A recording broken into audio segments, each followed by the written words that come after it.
So we now move on. Learning for and from practice and academic study, in which we hear from a couple of students who we have supported through their doctorates in theology, which is a professional doctorate which happens here at the University of Roehampton, and it actually draws on practice and enables those who are studying to continue their ministry alongside it. We're going to now hear from Cristina Gangemi, who is also doing her professional doctorate. We've long associated with Cris, and we're very pleased to have you here. Thank you. So, thank you. I also want to begin by thanking the Susanna Wesley Foundation for funding my research. My research is in the field of disability theology. I'm not new to the field. It's a project of reflective practice, because what the DTH has given me an opportunity to do over some years now is to look at my role within the unfolding of disability theology. I am Catholic by confession, that's my tradition, but to look at how the dialogue within the field of disability theology has brought something very important to focus on as a church. I myself have a neurodiversity, I have ADHD, and I am quite severely dyslexic. So if I do go off cue, Sue will help me. Thank you.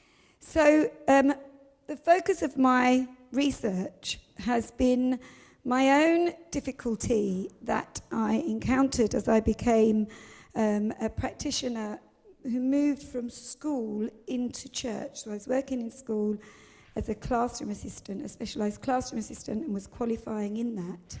And a job came up as a disability advisor, which I took. And one of the things that I saw when I was working, when I began to work in the field of theology, was an over-focus on a vulnerable state. And that became something of a problem to me. So the conversation that my DTH has begun to take has taken really three parts. The first has been about remembering the experience of disability within a study of theology, revisiting vulnerability as a human state, and then, through the phenomenal teachings of a phenomenal phenomenologist, Edith Stein, underknown really academic and practitioner, who has become ever more important in my study, and how through her writings and her own personal experience, I've been able to reclaim valuability over and above vulnerability. So that's what I'm going to share with you today. So it's been a very creative conversation. One of the things that I want to begin by highlighting is that one of the difficulties I've always had, whether it was in education or indeed within theology, has been the language that is used to identify the life experience of somebody with a neurodiversity or with an experience of disability. I always pushed against any language of learning difficulty, even when I began to work in schools some 25 years ago, because up till now, I've never ever met anyone with a learning difficulty. I've met lots of people who are creative learners, who learn and communicate according to the body, the mind, and the diverse reality of their lived experience. And through that way of being created, and as they present in the world, communicate. So I've met lots and lots of people who are creative communicators and creative learners. But learning difficulty has always been a problem for me. As a teacher myself, I feel this. I've met lots of teachers with teaching difficulties who have had difficulty in translating and adapting to meet the creative being that they have before them, and so become disabled by method rather than because of the person who's before them. So people, when I talk about people who live with an experience of intellectual, physical, social, cultural barriers that disabled, I'm talking about individual people born into the world and their families whose creative way of being is disturbed by the barriers that stop them from being that person. I hope I explained. So it's been a very creative conversation. Disability theology, really, Professor John Swinton says that disability theology is the interrogation of Christian history, scripture and practice through the lens and experience of disability. It's about 40 years in its development, so it's a very young field of disability theology, and within the Catholic Church, it's even younger. In as much as we've always thought about disability, we've always practiced within disability, but there's never really been any stream of studies that has looked at Catholic teaching within disability theology, within the field of theology and its practice. So the findings that this interrogation has unfolded is something that has been not unique either to our Protestant forefathers and foremothers, who, if that's the way you say it, who have undertaken a study of disability through the lens of theology and vice versa. So Amos Young, various academics, Amos Young, Reynolds, Young, Francis Young, John Swinton and myself, have found, and almost everybody else who's studied in this area, found that deep set within the study of theology is ableism. And that is because there's been a stereotyping of who we theologize about.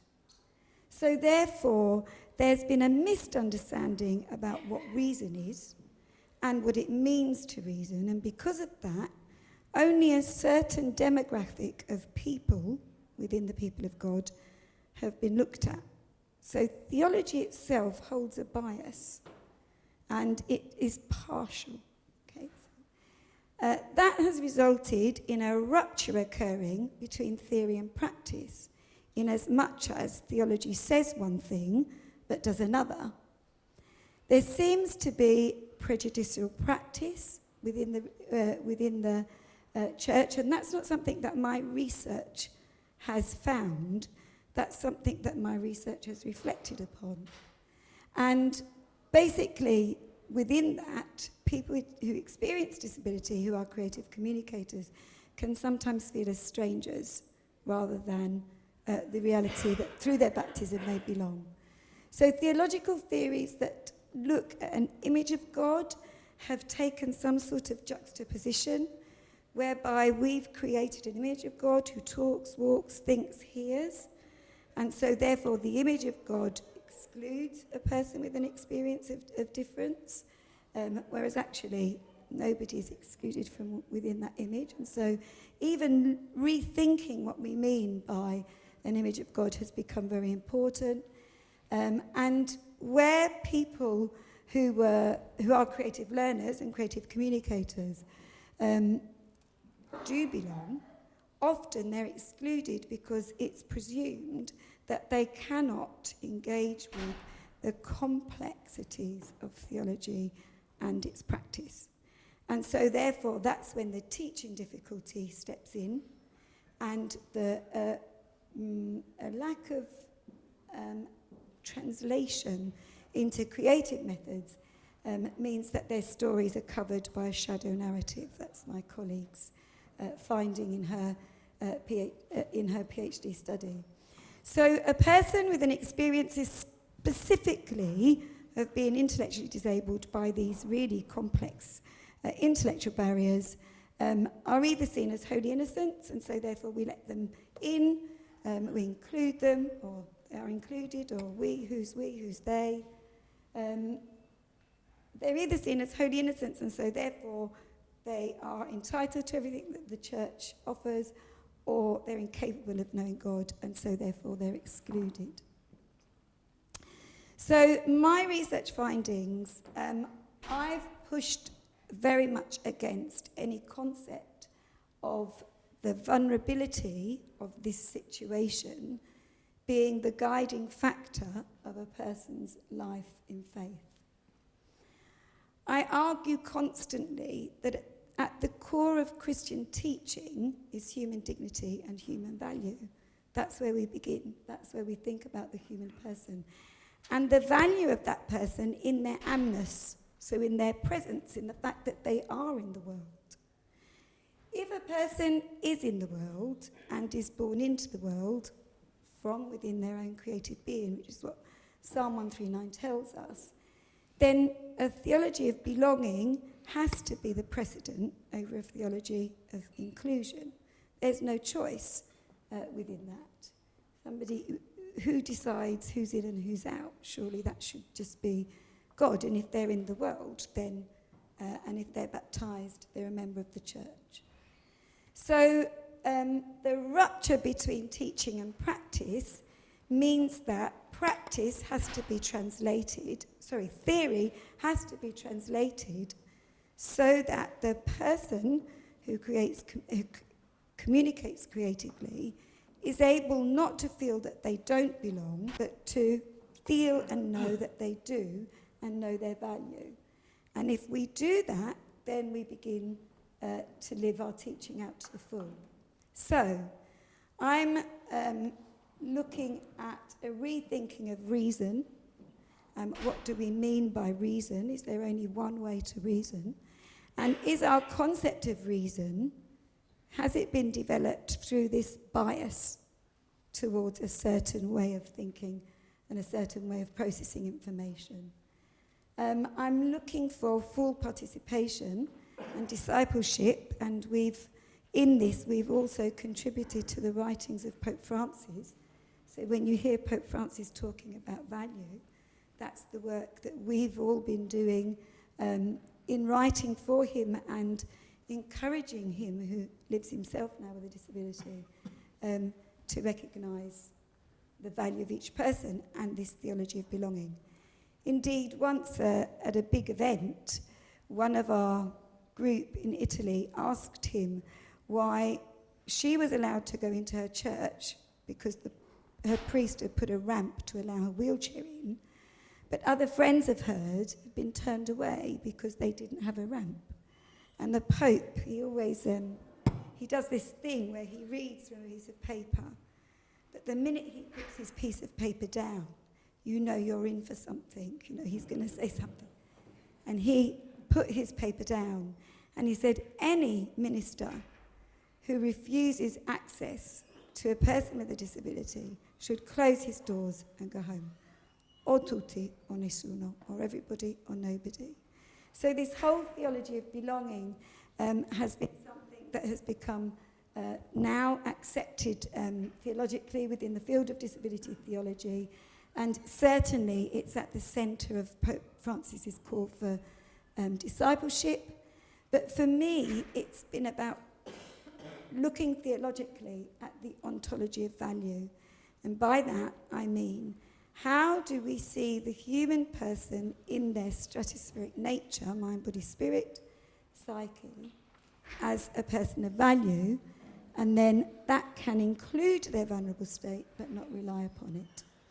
That, for me, has been a call for empathy, which has called me to Edith Stein, because I believe she had an experience of Asperger's, and she had an in-depth knowledge of disability herself, but her study of empathy is really quite different, and so therefore that's what I've begun to look at, and that's my next chapter, and the development of creative catechesis, so therefore theology in practice.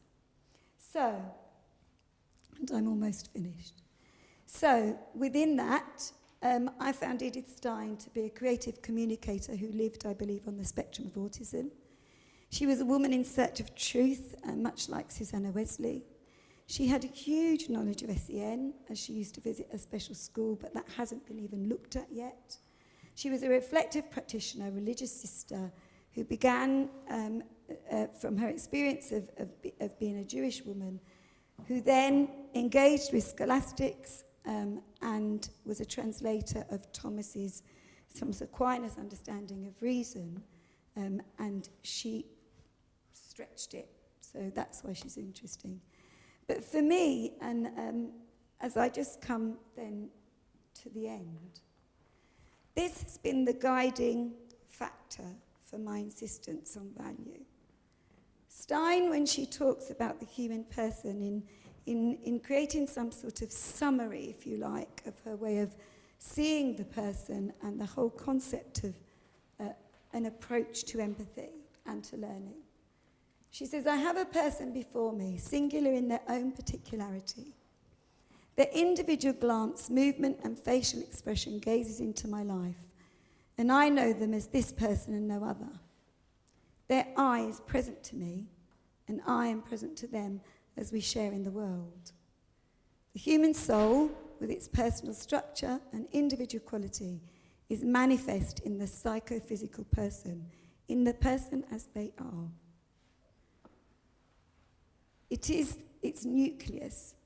It is in the nucleus where all that they are finds its centre, and from where they are formed. And this is for all people and not only some.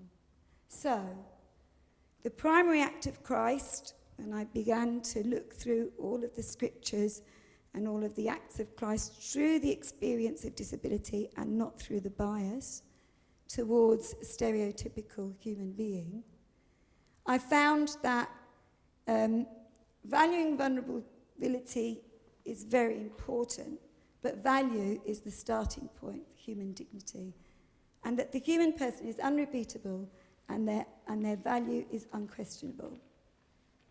It's an invitation, I believe, the framework of valuability is an invitation into who Jesus is and who we are, and the varying forms of human reasoning. And so rather than focusing on the universal vulnerability, I'm seeking to reclaim and proclaim the valuability of every person. One vocation in the service of God, individually valued as we each contribute to the building up of the body of Christ. 47 students in a very exclusive school in Rome. I asked all of them with a neurodiversity, autism, different types, and I asked them, what do you contribute to the school? And their answer was, nothing. We just get on everybody's nerves. That's not value. Thank you.